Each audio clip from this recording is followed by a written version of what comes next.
हरे कृष्णा। आप सबका बहुत बहुत स्वागत है हमारे गीता माधुरी के प्रथम भाग में। जो प्रस्तावना है, वास्तविकता ये है कि भगवत गीता जो है सार्वभौम ग्रंथ है।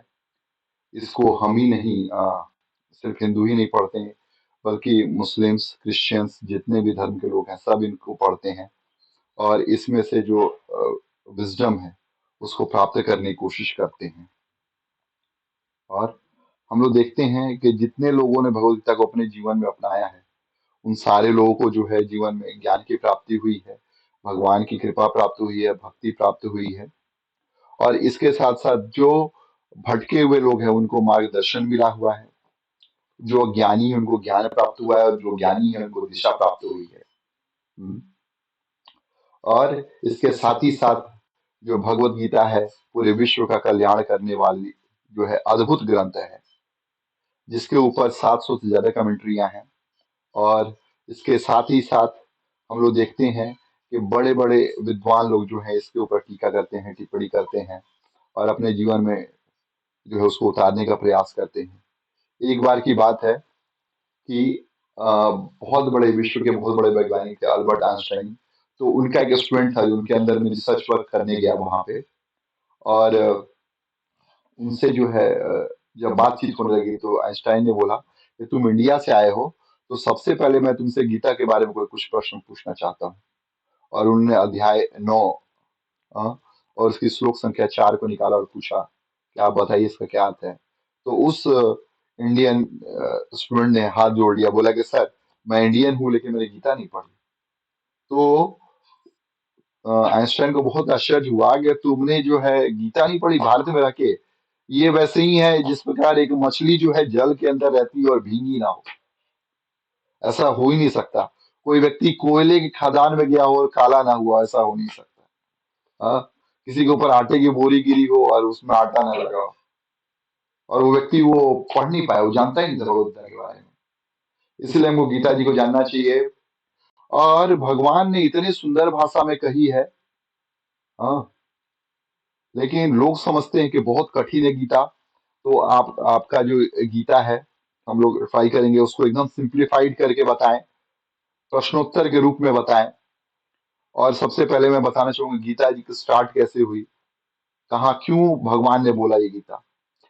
आज से 5,000 साल पूर्व, जब भगवान इस भूधरा पर, इस भूमंडल को, हमारी माँ पृथ्वी को पावन कर रहे थे अपने चरण कमलों से, उस समय उनके अनन्य जो भक्त थे पांडव, वो उनके ऊपर ऐसी विपदा आने पड़ी थी जिसके चलते उनको राज्य गंवाना पड़ा था। और उनको जो है छल से युद्ध क्रीड़ा कर करके उनके राज्य को जो है अपहरण किया गया।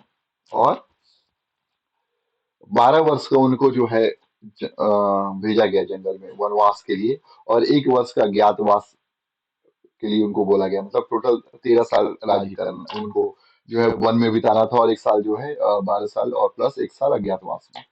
तो जब वो बिता करके आए, तो उस समय क्या हुआ कि जो धृतराष्ट्र के पुत्र थे कौरव, उन्होंने उस राज्य को देने से मना कर दिया।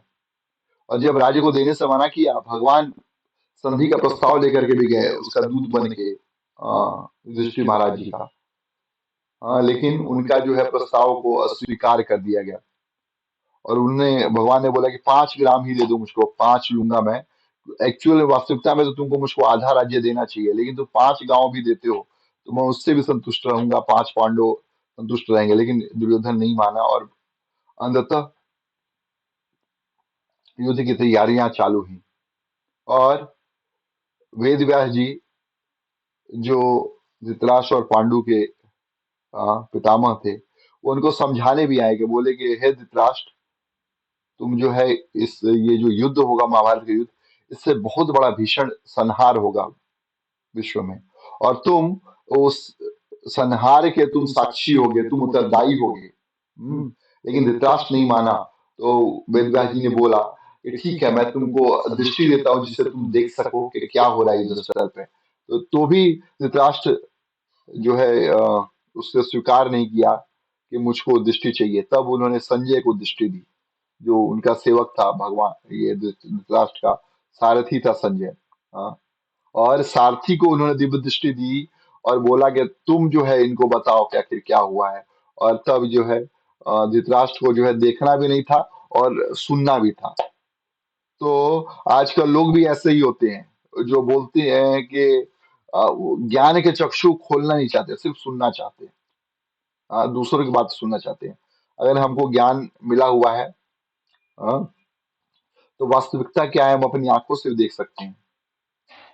हाँ, लेकिन धृतराष्ट्र वो करने के लिए तैयार नहीं था। और जो है अपने मद में आकर के, हाँ, उसने जो है अपने पुत्र मुंह में आकर के उसने जो है राज्यपाट नहीं लौटाया, और उसके चलते जो है युद्ध हुआ। तो अब क्या हुआ है कि दोनों तरफ से सेनाएं जो हैं महाभारत के युद्ध में एकदम खड़ी हैं। सामने कौरव हैं, हाँ, अर्जुन के, और भगवान कृष्ण है सामने में। और यहाँ पर जो है भगवत गीता गई गई है। तो आप, इसमें से बहुत सारे लोग जो है वो जानना चाहेंगे कि आखिर गीता क्यों बोली गई, भगवान ने गीत क्यों गाया। हाँ, तो इस गीत को गाने से पहले हम लोग जो है आचार्य को प्रणाम कर लेते हैं, क्योंकि आचार्यों की कृपा से जो है हम लोग इस चीज को समझ सकते हैं। तो मंगलाचरण के श्लोक हम लोग बोलते हैं। ओम अज्ञानतिमिरन्धस्य ज्ञानाञ्जनशलाकय चक्षुरुन्मीलितं येन तस्मै श्रीगुरुवे नमः। श्रीचैतन्यमनोभीष्टं स्थापितं येन भूतले स्वयं रूपकदा मह्यं ददाति स्वपदान्तिकम्। नमः ओं विष्णुपादाय कृष्णपृष्ठाय भूतले श्रीमते भक्तिवेदान्त स्वामिनिति नामिने। नमस्ते सारस्वते देवे गौरवाणी प्रचारिणे निर्विशेष शून्यवादी पाश्चात्य देश तारिणे। नमो महावदन्याय कृष्ण प्रेम प्रदायते कृष्णाय कृष्ण चैतन्य नामिने गौरतुषे नमः। हे कृष्ण करुणा सिंधु दीन बंधु जगतपते गोपेश गोपिका कांत श्री राधा कांत नमोस्तुते।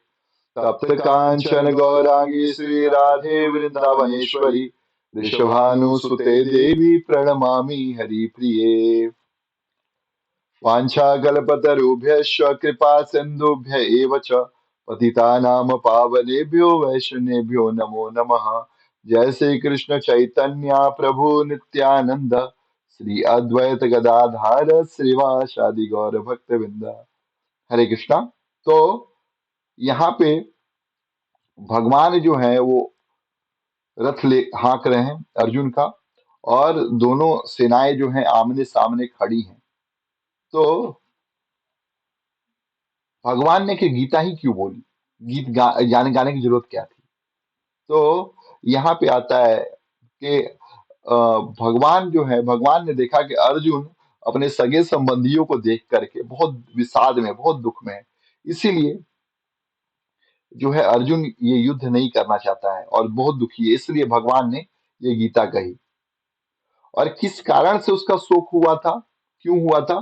क्योंकि उन्होंने देखा कि दोनों ही सेनाओं में, पांडवों की सेनाओं में और जो कौरव है उन दोनों की सेनाओं में, धृतराष्ट्र जो है उसका पुत्र जो दुर्योधन था उसकी सेना में, दोनों और उसके पिता माँ है और मामा जी हैं, साला है, संबंधी हैं, और अलग अलग तरीके के उनके फूफा जी, चाचा, ताऊ, सब लोग उस युद्ध में आए हुए थे। हाँ, शादी में फूफा जी जो आते हैं तो मुंह फुला लेते हैं, यहाँ फूफा जी को मुंह फुलाने का मौका नहीं मिला, सीधे शस्त्र कर रहे थे, शस्त्र के साथ युद्ध कर रहे थे। हाँ, तो अब ये प्रश्न आएगा कि उन्होंने कुटुंबियों क्यों देखा, वो सीधे युद्ध कर सकते थे। लेकिन अर्जुन ने ही स्वयं बोला भगवान कृष्ण को कि आप जो है मुझको जो है हे मधुसूदन, मैं आप जो है मेरे रथ को, आप जो है दोनों सेनाओं के सेनायोर्योर मध्य रथम स्थापयामि अच्युता यावन एतान निरीक्ष्य हम युद्धु कामान अवस्थिता। हाँ, कौन मेरे साथ युद्ध करने आया, युद्धु कामान, किसकी इच्छा मैं देखूंगा उसको। हाँ, धात राष्ट्र दुर्बुद्धि युद्धे प्रिय चिकित्सवा। और धृतराष्ट्र के जो दुर्बुद्धि पुत्र हैं उनको जो है उनका साथ देने के लिए कौन से लोग हैं उनको मैं देखूंगा। तो इस तरीके से जो है वो बताते हैं। हाँ, और इसके बाद जो है फिर भगवान, एक और प्रश्न भी आ सकता है कि भगवान ने अर्जुन को दोनों सेनाओं में कुरुवंशियों को देखने के लिए ही क्यों कहा?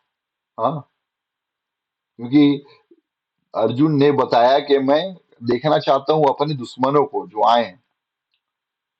और क्यों कहा था अर्जुन ने ऐसा, वही मैं बता चुका हूं आपको। और जब ऐसा हुआ तो उसके पहले जो है, इसके पहले बहुत ही शंख हुई थी, गर्जना हुई थी, भगवान ने भी अपना शंख बजाया था। और ये बजने के बाद देखिए शंख बज चुका है, यहाँ पे बिगुल बज चुका है, अब सीधे युद्ध चलना चाहिए और ये तीर चलने चाहिए सीधे सीधे, लेकिन वो नहीं चलते हैं। अर्जुन सीधे जाते हैं और बोलते हैं कि हमको देखना है इन लोगों को। और अर्जुन जो है जब देखते हैं पितामह को, हाँ, द्रोणाचार्य को, तब वो दुखी हो जाते हैं। और इधर दुर्योधन जो है द्रोणाच द्रोणाचार्य से भीष्म पितामह सबसे अप्रसन्न था।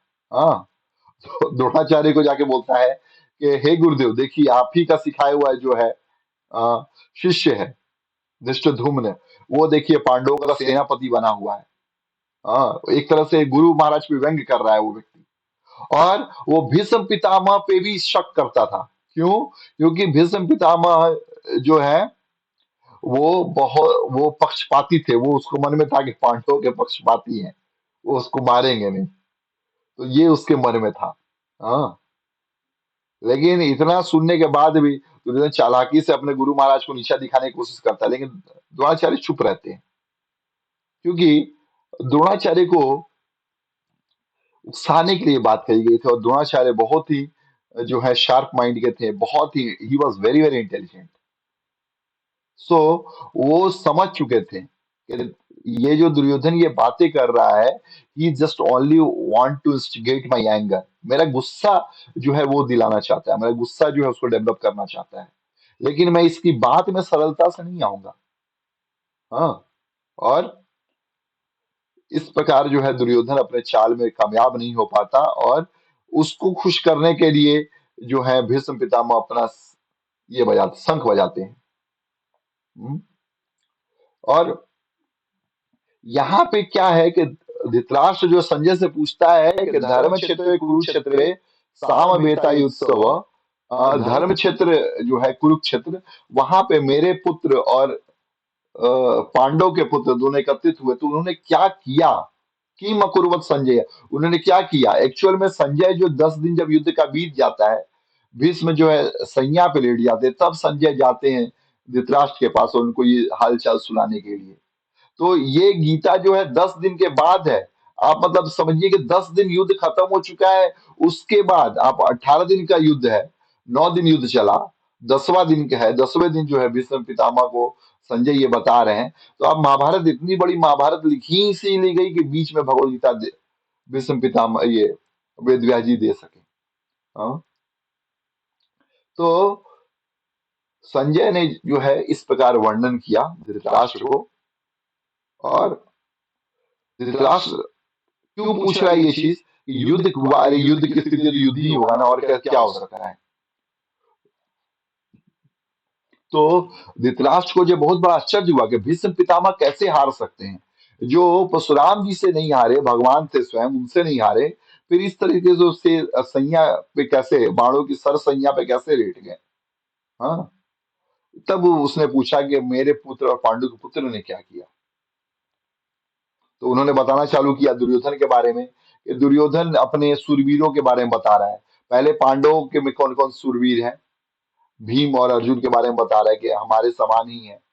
युयुधान राजा विराट के बारे में बताते हैं, द्रुपद जी के बारे में बताते हैं, दृष्टिकेतु चेकितान के बारे में बताते हैं, काशीराज के बारे में बताते हैं। हाँ, पुलजित, कुंती भोज, कुंती महारानी के भाई थे कुंती भोज, उनके बारे में बताते हैं। हाँ, और युद्धामन्यु है, उत्तमौज है, सुभद्रापति अभिमन्यु है, द्रौपदी के 5 पुत्र हैं।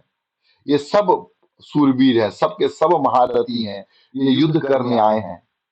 और अपने सेना के सूरवीरों के नाम भी बताता है कि हे द्रोणाचार्य, आप स्वयं हैं, भीष्म पितामह है, कर्ण है, कृपाचार्य, अश्वत्थामा, विकर्ण है, सोमदत्त है, सोमदत्त के पुत्र भूरिश्रवा हैं, और भी बहुत सारे वीर हैं जो मरने की इच्छा से इस युद्ध में आए हैं। सीधे बोल दिया है, क्योंकि दुर्योधन समझ गया था कि अब इस युद्ध में जीतना संभव नहीं है, तो उसने बोल दिया कि मरने की इच्छा से मेरे लिए जान भी दे सकते हैं। और सब जो है युद्ध विशारद है। विशारद मतलब जब पीएचडी की डिग्री जाती है तो विशारद अवार्ड किया जाता है। तो युद्ध लड़ने, मारने और मरने में वो एकदम पारंगत है। हाँ। और इस तरीके से जो है, जब उसने बोल दिया धृतराष्ट्र, दुर्योधन ने सबको, तो अब क्या करता है दुर्योधन कि अब तो हम द्रोणाचार्य से बात कर रहे हैं, तो कहीं भीष्म पितामह नाराज ना हो जाए कि सबसे बड़े तो वही है ना, तो उनके पास तो कोई गया नहीं। तो इसलिए उसने क्या किया कि उस उनकी बड़ाई हो तो सब योद्धाओं को बोला कि आप जो उनके साथ लगिए, वो मेन सेनापति है हमारे, और आप जो है उनके साथ युद्ध कीजिए, उनको प्रोटेक्ट कीजिए। तब भीष्म पितामह को लगा कि हाँ, अब थोड़ा जो है बुद्धिमत्ता वाली बात कर रहा है, उनको ऐसा लगा। लेकिन भीष्म पितामह भी सब जानते थे, और भीष्म पितामह ने उसको खुश करने के लिए जो है सिंह के समान गर्जना करते हुए शंख को बजाया। और शंख जैसे ही बजा, शंख बजने के साथ ही साथ जो है और भी युद्ध आरंभ की घोषणा हो गई। ढोल, नगाड़े, मृदंग, शंख, भेरी, ये सब चीजें एक साथ ही बज उठी। और इसके बाद जो है जब इन्होंने बज चुका, तब भगवान ने अपना जो है शंख बजाया, पांचजन्य ऋषिकेश। हाँ। और पांचजन्य ऋषिकेश देवदत्त धनंजय। हाँ। अर्जुन ने देवदत्त नाम के शंख को बजाया, और ये भीम ने जो है पौंड नामक शंख को बताया, युधिष्ठिर ने अनंत विजय नामक शंख को बजाया, और नकुल सहदेव जी ने सुघोष और मणिपुष्पक नामक शंख को क्रमशः बजाया। इस तरीके से और भी अभिमन्यु और उनके पांडवों के पांचों पुत्र और बड़े बड़े योद्धाओं ने भी शंख बजाया। लेकिन विश्व पिता में जब शंख बजाया, तो उसकी ध्वनि जो थी वो सिंह के समान थी। लेकिन जब भगवान कृष्ण ने जब और अर्जुन ने जब शंख बजाया, तो सघोषो धातराष्ट्रा नाम हृदयानि वैदार्य, उस घोष को सुन करके उनकी छाती फटने लगी। दुर्योधन की धात धात धृतराष्ट्र के धातराष्ट्र, धृतराष्ट्र के जो पुत्र थे उनको धातराष्ट्र कहा गया है। तो उनकी जो 100 पुत्र थे, उनकी छातियां फटने लगी, हालत खराब हो गया। जबकि भीष्म पितामह ने बजाया तो उससे बहुत ज्यादा प्रभाव नहीं रहा, लगा कि हाँ कुछ हो रहा है, लेकिन प्रभाव ज्यादा नहीं था। लेकिन इनके शंख बजाने से हालत खराब हो गया। हाँ। और उसके ध्वनि से जो आकाश में बादल आगे ये आए थे, वो छिन्न भिन्न होकर चित्राने लगे।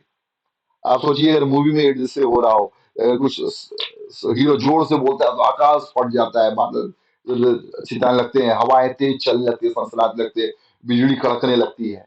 तो ये वास्तविकता में ये जो सीन है वहां हुआ, और उसी सीन को लेकर के आज के हमारे मूवी मेकर्स हैं ये सब सीन बनाते हैं। लेकिन वास्तविकता में ये जो है 5000 साल पहले ये सब घट चुका है। हाँ। और इस तरीके से जब शंख बज गया, तो सब लोगों ने अपना अपना अस्त्र उठाया और लड़ने के लिए तैयार हुए। और अर्जुन ने भी अपना गांडी उठाया हाथों में, धनुष, और लेकर चले वो करने के लिए, युद्ध करने के लिए। और इसी प्रकार जब अर्जुन को बोला, अर्जुन ने बताया कि सेना के बीच में आप मुझको खड़ा कीजिए, तो भगवान ने बोला ठीक है मैं करता हूं। और उनको जो है भीष्म पितामह और द्रोणाचार्य दोनों के बीच में सामने सामने खड़ा किया गया। हाँ। और जाकर के जो है स्थापित कर दिया, रथम स्थापय में ये। हाँ। और इस तरीके से अर्जुन जो है देखने लगा, क्या देखने लगा कि पितामह है, हमारे आचार्य हैं, मामा है, भाई है, पुत्र है, पौत्र है, मित्र, ससुर, सुहृद है, और अन्य सगे संबंधी भी हैं।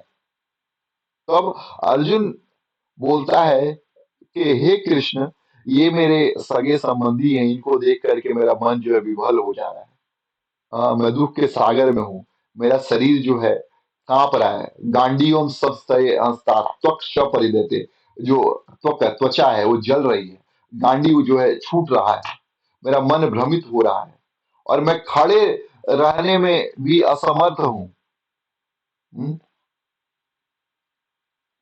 और अर्जुन ने देखा, फिर देखा कि अपशगुनों को देख रहा है वो अर्जुन, कि इनको मारने के बाद अपशगुन हो जाएगा।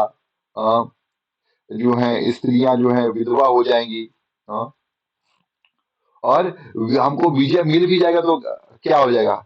हाँ, किम्नो राज्येन गोविंद जीवितेन। हाँ, इससे बताते हैं कि हे गोविंद, राज्य से क्या होगा? हम जीत भी जाएंगे तो ऐसे जीने का क्या फायदा? हमारे जो सगे संबंधी है वही मारे जाएंगे, भीष्म पितामह मारे जाएंगे, द्रोणाचार्य मारे जाएंगे, हमारे गुरु मारे जाएंगे, मामा भाई सब लोग मारे जाएंगे, ससुर पौत्र साले, इतने सारे लोग। और उसके बाद वो बोलता है कि भले ही ये लोग मुझे मारने के लिए तैयार है, लेकिन मैं इनको नहीं मारना चाहता, क्योंकि पृथ्वी पे राज्य करूंगा तो कहाँ राज्य करूंगा? जब कोई रहेगा ही नहीं तो क्या फायदा हम करने का? हाँ। और उसके बाद वो बोलते हैं कि ये राज्य मिल भी जाए तो क्या होगा? क्योंकि हमको प्रसन्नता नहीं होनी चाहिए। हाँ, इन्हें अगर हम मारेंगे भी तो पाप हमको लगेगा। क्यों? क्योंकि ये तो सही गलत नहीं जानते, हम तो सही गलत जानते हैं ना। हाँ, हम तो, मैं तो आपका शिष्य हूं ना। हाँ, मैं तो आपका मित्र हूं ना। मैं तो धर्म की बात जानता हूँ, ये तो अधर्म जानते हैं, धर्म नहीं जानते।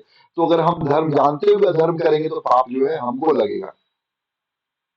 हाँ, और ये किस लिए कर रहे हैं? ये तो लोग के कारण कर रहे हैं। मैं तो क्षत्रिय हूँ, मैं अपनी ड्यूटी समझ के कर रहा हूँ, लेकिन ये जो कर रहे हैं लोग के कारण कर रहे हैं। इसलिए दुर्योधन आदि कुल के नाश से होने वाले दोषों को और मित्र दोष से होने वाले पाप को देख रहे हैं।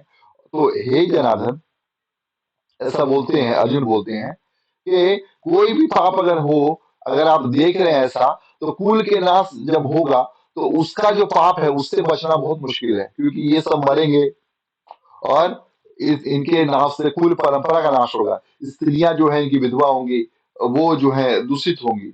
हाँ, और अधर्म फैल जाएगा। अधर्म फैलने से वर्ण संकरों की प्राप्ति होगी, और वर्ण संकर जो होंगे वो कुल का नाश करने वाले होंगे। ना वो पितरों को तर्पण करेंगे, और ना श्राद्ध करेंगे, ना पिंड देंगे, ना पानी देंगे। हाँ, और इसके साथ साथ जो है उन मनुष्यों को भी जो है नरकों वास करना पड़ेगा, जिनके ये पुत्र और पुत्रियां होंगे, या फिर अगर ये बनते हैं आ, अपने आ, ये जो व्यक्ति क्या बोलते हैं इनको, कि अपने सगे संबंधी हैं, अपने कुल के लोग हैं, अगर ये वर्ण संकर पैदा होंगे तो ये हमारी रिस्पेक्ट नहीं करेंगे, इज्जत नहीं करेंगे। और जब ये इज्जत नहीं करेंगे और हमको साथ तर्पण नहीं देंगे तो उससे क्या होगा? कि कुल धर्म जो है नष्ट हो जाएगा, मनुष्यों को जो है नरक में रहना पड़ेगा। और सबसे बड़ी आश्चर्य और खेद की बात यह होगी कि इसके कारण स्वयं हम होंगे। और किस लिए कर रहे हैं हम लोग? हम लोग सिर्फ अपने लोभ के चलते कर रहे हैं। तो अब मैं क्या करूंगा? मैं शस्त्र का त्याग कर दूंगा, मैं शस्त्र नहीं उठाऊंगा। इस तरीके से अर्जुन समझाते हैं, और एक बच्चे जैसे रोने लगते हैं। विसिज्य सहस्त्रम चापम रथोपस्थोपविशत्, और वो रथ के ऊपर बैठ जाते हैं। और अब ये पहले अध्याय में इतना सुनने के बाद अब धृतराष्ट्र पूछते हैं कि अरे, तो अब मतलब इसका मतलब उसने युद्ध नहीं किया होगा। लेकिन संजय बोलते हैं कि आप चिंता मत कीजिए, अभी भगवान कृष्ण जो है उनको समझाएंगे। तो द्वितीय अध्याय में जो है भगवान कृष्ण जो है अर्जुन को समझाएंगे। तो आपसे विनम्र निवेदन है, आप लोग अध्याय 2 में भी बने रहिए, और इसको बहुत ही सरल तरीके से, बहुत ही सिंप्लीफाइड तरीके से गीता जी को हम लोग एक एक करके जो है आसान तरीके से समझा देंगे।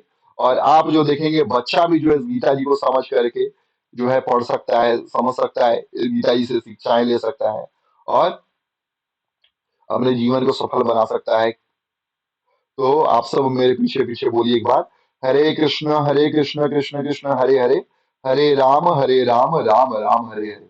बहुत बहुत धन्यवाद आपका। Hare Krishna. Thank you very much.